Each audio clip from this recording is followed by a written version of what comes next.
Howdy Goons, when I made my review of the Neo Pocket Air Mini, I asked you to send me games to test with the goal being 50 different games. I don't think I specified which systems, but for the most part it's going to be PS2 and Gamecube, as those are the systems that are the peak of the PAM's ability. Sorry if I slur my speech a little bit, I've got I bit my cheek earlier, and now I'm having trouble talking.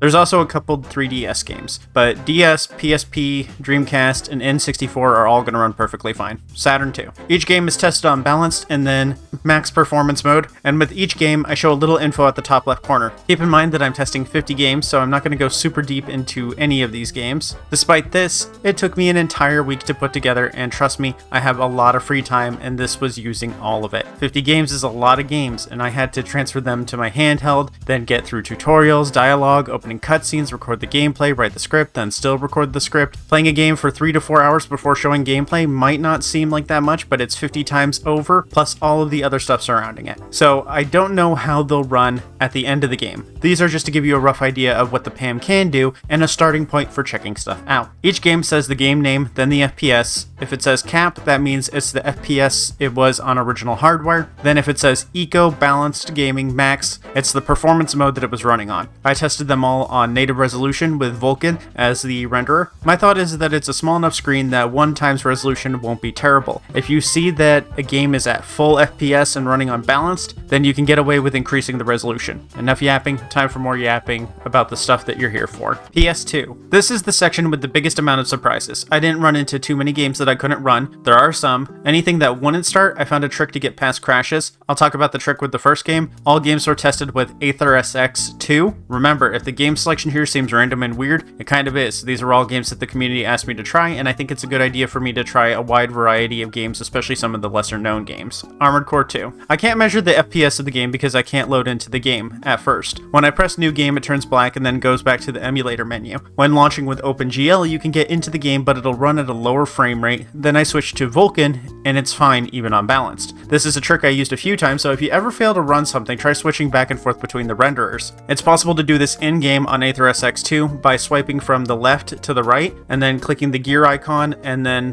the renderer. Blood Rain. Never played Blood Rain before, and I might play more after this. Very weird control scheme. It's a little heavy on the sticks, but aim is mostly automatic, so it's fine on analog sticks, but I don't think the default sticks are very good. They're a little small for shooters, but perfectly fine. Plays fine. Dark Cloud. This game might not seem like much based on its graphics, but I couldn't get it to run on the Retroid Pocket 3 Plus, but it runs perfect here on the Neo Pocket Air Mini. It's smooth, and it's on a good power mode, so you can play a lot longer. 3 years ago, the RP3 Plus came out at $150, and the Pocket Air Mini is $80 to $100 depending on which one you get and where you get it. That's how fast this space has moved. This is such a good handheld. It's a shame that Neo has, unreliable business practices. I recommend buying it from a third-party retailer since Neo got their cut already, and you might even receive it this month. Also, quick note, PS2 is 59.95 as its max FPS, but 60 FPS is just faster to type and say. Devil May Cry 3. Unfortunately, Devil May Cry 3 does not run at full speed, which is a bummer, but to be expected. Maybe the PAL version will run better since the frame rate is 50 in Europe. It has slowdowns too, but hey, maybe you'll play better with the occasional slow motion. The game can be pretty fast. It's 53 at the most in the first room. I would expect it to run way worse later based on what I know about the game, so don't get your hopes up. Dragon Ball Z Budokai 3. For the most part, Budokai 3 runs at full FPS on balanced mode, but I did experience some frame drops. I don't think you'll need max performance mode though. I've been playing this one a little more than the others since I'm more familiar with it. I think you can probably play through the whole game on gaming mode with no issues. Okami. Okami runs at its original frame rate cap with some slight graphical issues. If you want to conserve battery, it is playable on balanced, but it's not ideal. I've been having a good time with this one. If you like DMC, Bayonetta, all that, you'll like this. The graphical issues are occasional black bars on the screen for less than a second. Vulkan is the best one for most of these games, and that's especially true with Okami, as OpenGL causes black stripes on the screen. Me and a few others were surprised that this works. I think it's mostly due to the capped 30 FPS frame rate. Anything that has a capped 30 FPS frame rate tends to run pretty well on this, because it's always like just shy of running 60 FPS on a lot of stuff. Samurai Warriors 2. This one is a bit of a surprise. The Warrior series is known for not running the best sometimes, even on modern hardware. The stages are huge and there are lots of enemies on the screen at one time, but it runs perfectly fine. Good news for me, a lot of these are big wins for me, and there's several of them on the PS2. Dark Cloud 2. What a bummer after finding out that the first one runs so well. I press new game and emulation crashes even on max performance mode. It works if we do the OpenGL Vulkan swap. I'm now calling this the Nimzy swap. It's faster. Has nothing to do with me wanting to take credit for it, even though someone else has probably done this before. Disgaea, Hour of Darkness. This is one of those games that I thought, due to it being 2.5D, that it would run with no issues for sure. Vulkan will work on eco mode up until a Prinny attacks, then it'll crash. Regardless of performance mode, Prinnies crash the game. This is funny because Prinnies explode, and they make the emulator explode too. When playing on OpenGL, I saw a dip in FPS when a Prinny attacked, but it happened less the longer that I played. It's really weird, the things that shouldn't work do, but the things that should be easy to run aren't so easy to run. There's also a DS version of the first Disgaea as well as a PSP version, and that should run way better. Those also feature some bonus features, so this isn't an absolute deal breaker that it doesn't play for me. Puzzle Quest. No matter the renderer or performance mode, this game is a Technicolor nightmare. Again, it's primarily 2D images, and it should not look this bad. But also, again, there is a PSP version that works perfectly fine. You might even want it on the Switch because it has more classes now. Dr. Muto. Some of you have recommended me some real weird ones. It's a character action platformer like Crash, and you play as a mad scientist that turns into different animals. It's very interesting anyway, plays at full speed, no issues. You little weirdo. Dual Hearts. This game doesn't look any more graphically intense than anything else I've played, yet it runs pretty poorly. At first it's likely because of too much effects, but then in a conversation it dipped down to 36 FPS. I think this might be a case of lesser known games getting ignored and not getting the attention they need to run well, not so much a lack of power issue. Something that'll hopefully be fixed in time. Dynasty Warriors 3. Just like Samurai Warriors 2, this ran perfectly fine. Final Fantasy XII. This ran fine on balance, but I saw some slight dips on magic casting. I would need more time to tell you if it runs perfect because there are moments on where it might struggle, like the Ogriensa Sand Sea. But I'm thinking it'll play fine if you play on max. Personally, I prefer playing the Zodiac Age version as it has fast forward and you don't really have the room to fast forward on here. It'll also be 60 FPS. Max Payne. This won't run well even on max, which is kind of funny. The frame rate is 60 FPS with very frequent dips down to 37, especially on sections with snow like the tutorial or opening cutscenes. Parappa the Rappa 2. The frame rate very frequently dips, and there are multiple occasions where the game will crash if you're using Vulkan, so the game plays better in OpenGL. Latency isn't too bad, you'll adjust, but you won't adjust to the random slowdowns. Playing a rhythm game at anything less than 60 FPS consistent frame rate is hell on earth. I don't think anyone will be having a good time with this one, which is a bummer, because Parappa is awesome. Simpsons Hit and Run. Never played this game, I tend to avoid TV and movie-based games. When the tutorials pop up, the game slows down a bit, and the frames dip. There's lots of objects on screen in this one, so there are some slowdowns. Even on max, it struggles. I think you'll have to turn on frame skip, but hey, stick around for the GameCube version. Maybe it runs a little better. Soul Calibur 2. I'm gonna say this one isn't happening, even with tweaking. Maybe the GameCube version fares better. Ty the Tasmanian Tiger. I've never heard so many Australian accents talking at once, not since watching Cold Ones. I'd consider it playable, but the GameCube version might run better. It was interesting checking this out because I bought it on Xbox just before my Xbox stopped reading discs. Someone suggested I try all three, but I don't want the video to feel padded out with a bunch of sequels. I want people to see as many different games as possible. But unless the engine for the sequels remains unchanged, expect worse performance. 13. Plays great, hard to play shooters on tiny sticks, and at a weird angle for recording.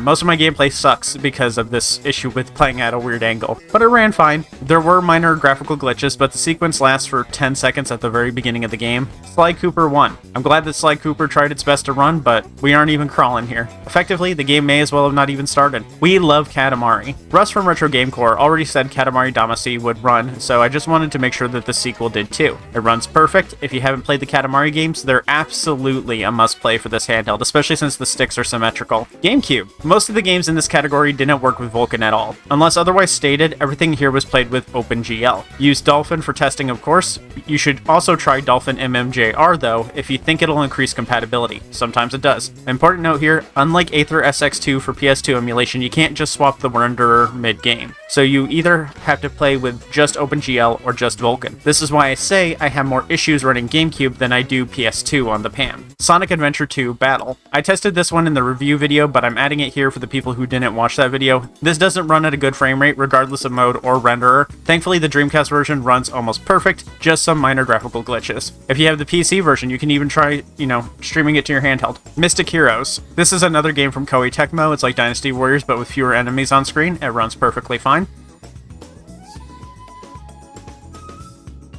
Batten Kaitos Origin. Minor dips on ability casts. Probably would be smoothed out by a higher performance mode. One of the best looking games on the system. Wouldn't be surprised if you needed max performance later. WarioWare Inc. Mega Party games. I'm not surprised that this one runs, but there are some frame dips. Not in the emulation though. I think it was because this was a port of the Game Boy Advance micro games, and that didn't translate as well. Simpsons Hit and Run. Good news, everyone! Oh, I'm sorry, that's Futurama. If you wanted to play Simpsons Hit and Run, it runs fine here on GameCube. I didn't experience any slowdowns or major frame dips like I did on the PS2. It's possible that they got special attention that the PS2 version didn't, which is possible because every person I've heard recommend me Simpsons Hit and Run played it on GameCube. Puyo Pop Fever. I'd be surprised if this didn't run. Then again, Puzzle Quest 2 didn't run on PS2. Ignore my gameplay. I'm not good at setting up combos. My brain just does not work like that. Puyo players are built different. Luigi's Mansion. Fun fact, a little under half of the data on the disc is a Pikmin trailer. It runs fine with Vulkan, some dips, but there are graphical issues like Luigi's flashlight being solid. You should play it with OpenGL, and this is the case with many Nintendo games. They run better with OpenGL. Some third parties too, like Resident Evil 4, has issues with fog transparency. Resident Evil 4. Like Luigi's Mansion, this game runs fine with Vulkan, except issues with transparency on many objects. The fog in the beginning is entirely obscuring the screen, so make sure to launch it with OpenGL from the start. Pokemon Gale of Darkness, lol XD. So random. No solid frame rate regardless of the renderer. The FPS is around 30 until a move is activated, then it starts dropping. This is pretty consistent with all Pokemon games that I played.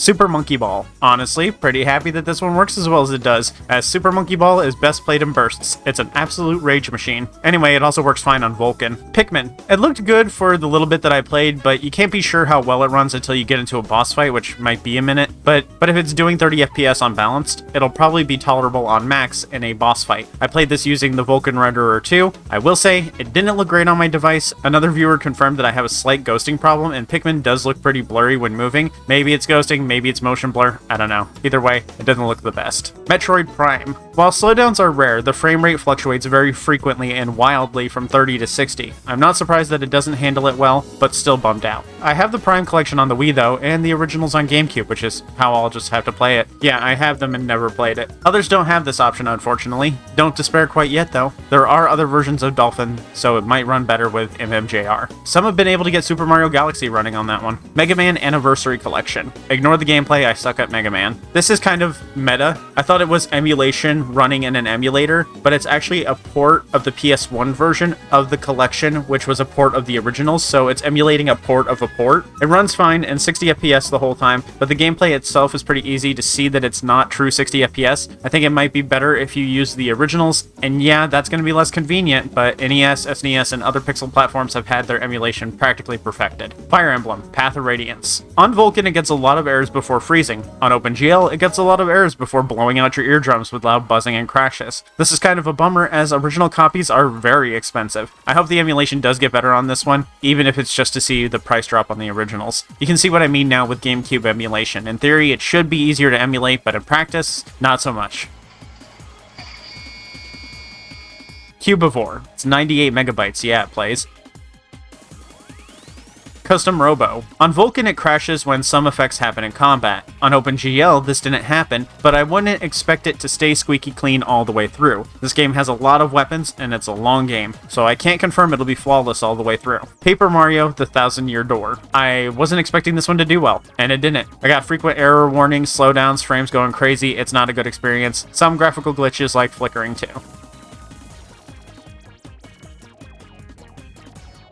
Pokemon Coliseum. I've started launching all Nintendo games in OpenGL from the start. Most of the first-party games don't run well or at all in Vulkan. Pokemon Coliseum is 30 FPS most of the time, with its frame rate dipping during cutscenes, and when Pokemon get sent out or do flashy attacks. 30 FPS is the max frame rate for a lot of the game, and since it's turn-based, you can probably get used to it not being, full 30 FPS the whole time. Soul Calibur 2. Again. I got a warning immediately to turn off dual core for this. The games that have asked me to do this tend to run really poor with it off. When in a fight, we see similar to worse performance than the PS2 version. Skies of Arcadia. Legends. Many cutscenes play out at 24 FPS, and not the intentional 24 FPS to look like a movie kind of 24 FPS. It also has slowdowns. The game plays at 30 FPS and dips to 20 while exploring even small areas. I've been wanting a device to play this game, which is in part why I got the Pocket Air Mini.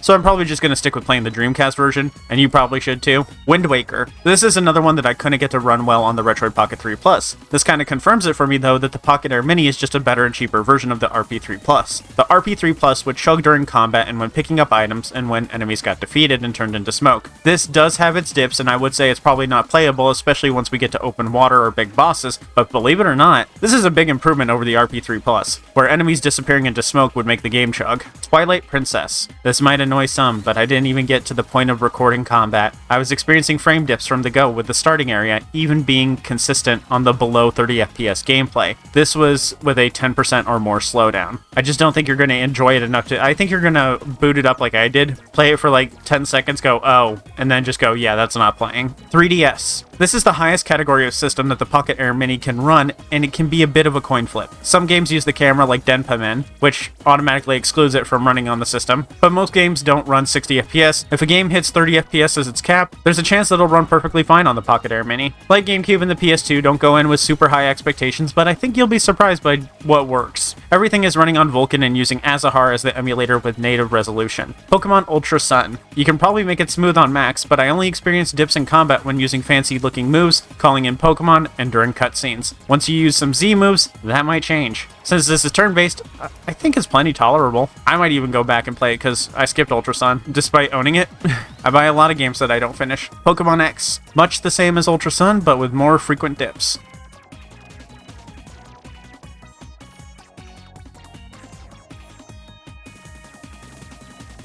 A Link Between Worlds. This is gonna be a big bummerooski, but we get dips when changing screens, not so bad. Dips when attacking enemies, pretty damn terrible. Dips when breaking things, also bad. All of them could probably be tolerated by a very patient individual, but then I open a chest and the game crashes. Might work with OpenGL, but OpenGL in 3DS is a struggle with much slower and choppier gameplay. Fire Emblem Awakening. Combat is skippable, so you could just skip all the combat, but it also does it during the cutscenes, so what does that leave? Grid and text boxes? Now that's what I call gameplay.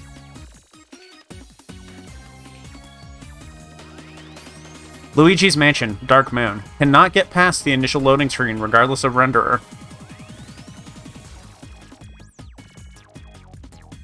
The Wii, the final game, Super Mario Galaxy 2. I saw someone on Reddit run this with a lot of tweaking and Dolphin MMJR. Some other Wii games might also be possible, like I was able to play Rhythm Heaven on the Wii with no issues on my RP3 Plus, and so far the PAM has just been a better version of that, and so yeah, it'll probably be fine. I don't have gameplay to show because I didn't want to use it without asking, and I felt weird asking, so this is kind of just a trust me bro kind of situation. That's all 50 games, and boy are my arms tired. Seriously, my arms hurt from holding up the handheld and recording. Let me know what games you've tried and the deets in the comments so future people can get some more bang for their YouTube buck. I'm going to sleep a lot, but before I go, don't forget to tip your Overlord. I take likes, subs, and enough weighted blankets to crush me to death. Also members, thanks to them I get to do stuff like this. You can become a member for just $1 like Willie Pete, AstroPixie YT, Linky, and Dragon Fanatic. I'll see you all later. I might actually go play something for myself now. I've been doing nothing but testing this whole time that I've had it. Bye!